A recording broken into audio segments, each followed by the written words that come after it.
So this is a little different than what I would usually post, but I'm a movie geek, so here are my top 10 movies, whether you like them or not. At number 10, we have The Truman Show. This movie really makes me question my reality, even though you shouldn't, because the world doesn't revolve around you, bitch. For number 9, we have Titanic. It's a top 5 romance movie of all time, and you can't go wrong with young Leonardo. At number 8, I have Inception. It's a Christopher Nolan lover hit, and another film starring Leo, which he just kills it completely in that film, making it one of the most iconic cinematic films of all time. It's referred throughout all pop culture and even just normal conversation. Number 7 for me is Django Unchained.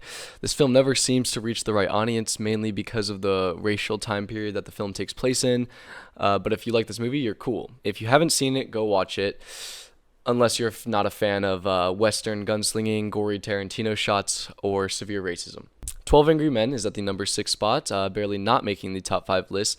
This film was released in 1957. It is indeed black and white.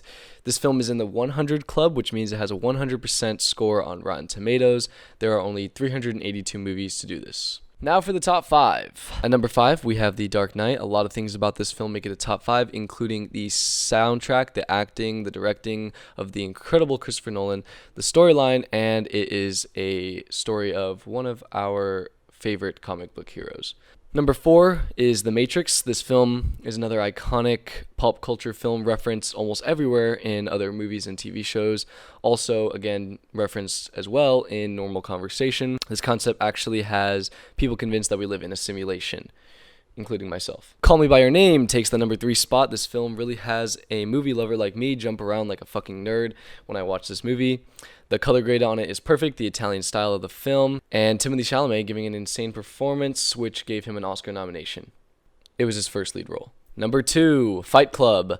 This one is self-explanatory. Almost everything about this movie is perfect in my opinion, and I don't care that you think it's overrated, asshole, but I welcome those comments too. At number 1, we have, oh my god, so basic, if he has this movie poster in his room, run girl. Pulp Fiction. Again, I don't care that this film is overrated. In my opinion, it represents pure cinema and what elements a movie should embody. Kind of like what Harry Styles said about Don't Worry, Darling. You know, my favorite thing about the movie is like it feels like a movie.